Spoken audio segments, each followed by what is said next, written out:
Hoje a gente vai falar por uma diva dos anos 80. Cara, não tem como você ter ido para uma festa, reunião dançante, bailinho dos anos 80 e não ter escutado sequer uma música dessa diva. Eu tô falando dela, da deusa dos anos 80, a Madonna. A nossa Madonna Luiz Verônica Ciccone, que nasceu em 16 de agosto de 1958.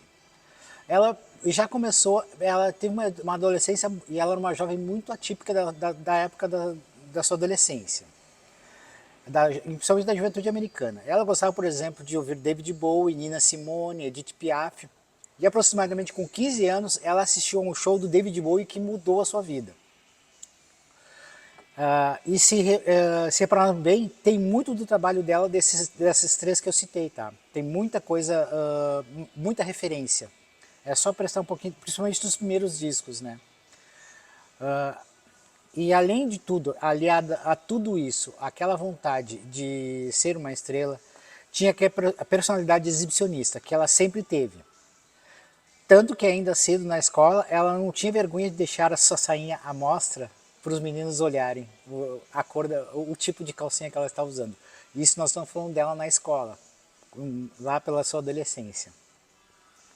Onde normalmente as meninas já são um pouco mais tímidas, mas ela não tinha nada de timidez, não. Sua primeira apresentação na escola foi num daqueles shows de talentos escolares, mas ao contrário dos seus colegas que se apresentam sempre em conjunto ou em duplas, ela se apresentava sozinha, dançando um clássico do The Who, Baba O'Reilly, com o corpo todo pintado com tinta fosforescente. Uma dança considerada erótica, sensual para os padrões da escola da época, causando um escândalo na escola. A paixão pela dança fez ela aos 19 anos estudar dança com a renomada e talentosa Martha Graham. Aliás, Martha Graham que apelidou a Madonna de Madame X. Para quem sabe da carreira da Madonna, um dos últimos discos dela é o nome de Madame X, que é com referência ao apelido que ela ganhou na escola, nessa escola de dança.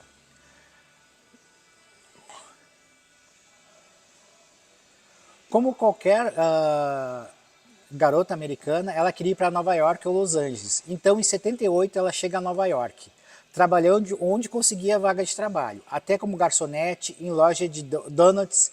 Teve um acontecimento que teria deixado qualquer garota traumatizada, assustada e até desistido dos seus sonhos e voltado para sua terra natal, mas para ela não. Serviu de um combustível para lutar pelos objetivos dela. Isso é a grandeza de uma mulher forte, né? Que foi o que aconteceu. Saindo numa dessas aulas de dança à noite, dois, eu não sei nem como eu posso chamar esse tipo de ser, mas vamos continuar. Ela foi abordada por dois babacas, para não dizer outra coisa, armados com facas, obrigando ela a fazer sexo oral com eles naquele momento. Mas, claro, que esse tipo de tragédia poderia ter deixado ela desistir de tudo, né? Mas ela continuou adiante. Isso não abalou ela, a ponto dela desistir do sonho. Ela continuou.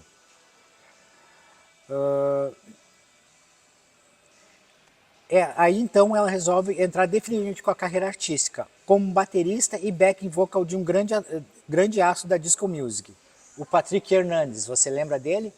Ah, mas se você não lembra, mas se você tem na base da nossa idade, assim, dos 50 por aí, você vai lembrar do Born to Be Alive, um clássico do cara que estourou no mundo inteiro. E no meio dessas turnês, o cara levou ela como backing vocal do seu grande show, né? E no final dessa turnê, ela resolve entrar de cabeça na vida artística, sentindo gostinho de turnê, de shows. Então, na mesma época, junto com seu namorado na época ela forma uma banda chamada Breakfast Club. Grava algumas demos, ela toca guitarra e bateria nessa banda. Mas um som bem tosco ainda, bem no começo da sua carreira. Essa banda duraria até 81, mais ou menos. Aí ela começa a namorar outro cara e formam uma outra banda, chamada M. Com essa banda também não deu em nada. Ela coloca na cabeça que tem que ser cantora e começa a então investir na sua carreira solo. Então ela grava algumas demos e uma delas cai nas mãos de um DJ e produtor, muito conhecido em Nova York, no início dos anos 80, o Martin Cummings. Anota esse nome aí. Esse cara deu início a tudo que aconteceu na carreira da Madonna.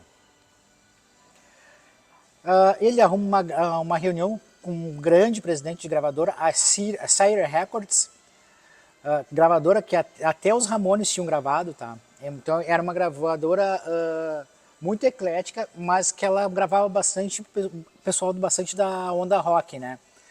Mas mesmo assim o cara foi lá, e o nome do cara era Simon Weinstein.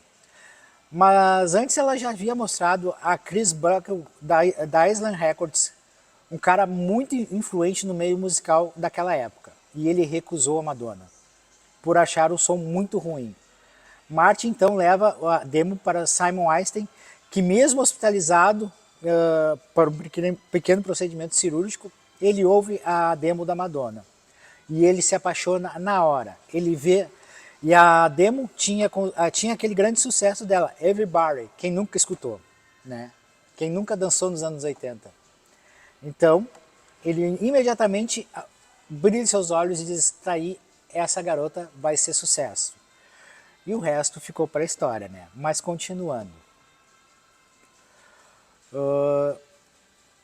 Martin pergunta a ela se ela tem... Marca uma reunião com a Madonna e pergunta se ela tem mais músicas tipo aquela. A Madonna imediatamente disse, tenho centenas iguais a essa.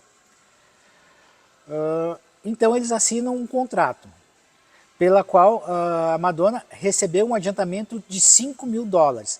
Para a época e para uma artista iniciante, era uma grana muito boa, né? E pagou $1.000 de direitos autorais para cada canção que ela gravasse. Então saem os primeiros compactos. E em 82 sai Everybody e Burning Up. Então Simon investe mais grana, pagando vários DJs de casas noturnas nova-iorquinos para tocarem os dois compactos, que saem no primeiro LP dela, chamado apenas Madonna. A contragosto dela, pois ela queria que se chamasse Look Star, que vira um grande sucesso também do mesmo disco, tá? O produtor chamado Red Lucas, que era o produtor da Sire Records, que era da Warner, que trabalhava para a Sire Records, mas devido a sua personalidade muito forte, ela passou as gravações inteiras brigando com ele. Não se sabe como nem o porquê ela conseguiu a demissão do produtor de anos de gravadora. Ela conseguiu. Isso é um fato, para uma cantora iniciante, é impensável, mas a Madonna conseguiu. E trouxe o namorado dela, na época, chamado John Gilliby, que remixava todas as músicas, as faixas gravadas por Red Lucas. Ele remixou tudo. E ainda, de lambuja, trouxe uma música que provavelmente mudou a vida dela. A música que o namorado dela trouxe foi simplesmente a Holiday. Não é uma composição dela, tá? Essa música, inclusive, ela entrou de última hora no disco, e se você perceber bem, é uma música com uma sonoridade totalmente diferente do resto do disco. Holiday foi composta por uma dupla chamada Pure Energy, que fizeram para a Supremes essa versão, mas as mesmas da Diana Ross, né? Mas as Supremes não quiseram gravar. A integrante Mary Wells queria montar uma nova formação da Supremes, não gostou da versão, achou a música muito fraca. Então, uma curiosidade, quem toca baixo na faixa Borderline é Anthony Jackson, conceituado baixista de estúdio daquela época. O cara não gravava com qualquer artista. E a Madonna, como iniciante, ele ter gravado com ela foi um fato muito significativo para a época, tá? Só complementando, Borderline, para quem não lembra, a MTV começou com os programinhas na extinta Rede Manchete. Se eu não me engano, o horário era das 6 às 7 ou das 7 às 8. Era uma hora que ali começou os primeiros passos da MTV no Brasil. E a Borderline era a música de abertura desse programa. É só uma curiosidade, tá? Para quem não lembra.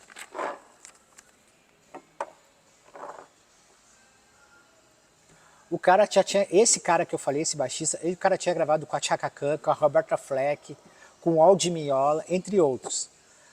Mas ela foi estourar mesmo, foi no o segundo disco, A Like a Virgin, produzido pelo genial Nile Rodgers. Cara, tu tem noção, no segundo disco ela não era tão famosa ainda, e o Nile Rodgers, é um dos produtores mais caros da música, produziu ela. É um feito que só artistas como do naipe da Madonna conseguiriam, né? E ele era o guitarrista e o líder do Chic, para quem não lembra. Ela conseguiu que a garota liberasse uma grana para contratá-lo. Como eu te falei, ele era muito caro na época. E a gravadora deu a grana.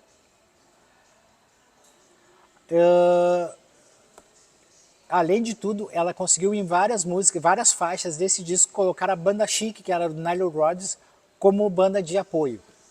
Olha só, uma banda que já tinha estrada e já tinha...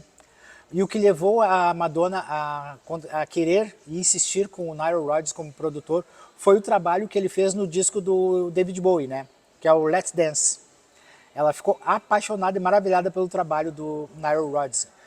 Porque pode ver, a batida da bateria, o instrumental do David Bowie nesse disco, para quem conhece o disco, vê que é totalmente diferente dos outros discos que ele já tinha feito, né? Uma bateria mais forte, mais impactante, mais dançante, pulsante. As músicas que a banda Chic tocou eram Like a Virgin, Material Girl e uma das outras duas músicas que só a Madonna com os integrantes do Chic. Só na balada desse disco chamada Love Don't Live Here Anymore. Não é teclado, é uma orquestra sim. Nile Rodgers colocou uma orquestra para tocar no disco de uma iniciante, tá? Uma orquestra sinfônica. E ficou muito, é uma banda, ela não estourou, não fez sucesso, mas é uma música muito bem trabalhada, gostosa de ouvir, e recomendo. Para quem gosta de música boa para os ouvidos, é uma música bem legal, tá? E o vocal da Madonna ficou bem bacana. Vamos aqui.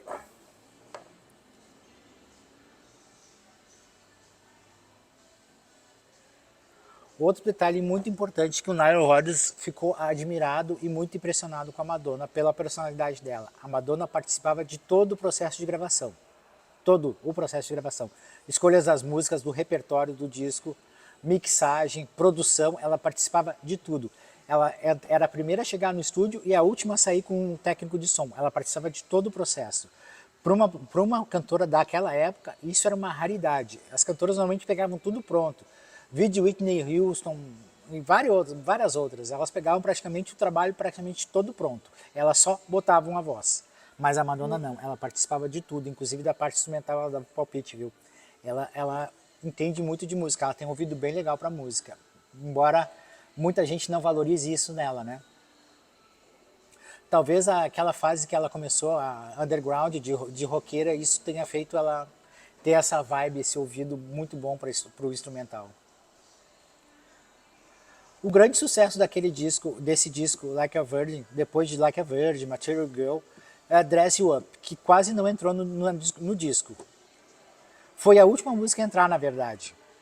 Quando foram fazer a contagem de tempo do disco, perceberam que faltava uma música para completar o tempo do disco. E como não tinham mais tempo de fazer algo novo, prepararam e regravaram Dress You Up, uma música que estava perdida lá nas fitas que a Madonna, umas demos que ela tinha gravado. E eles simplesmente compuseram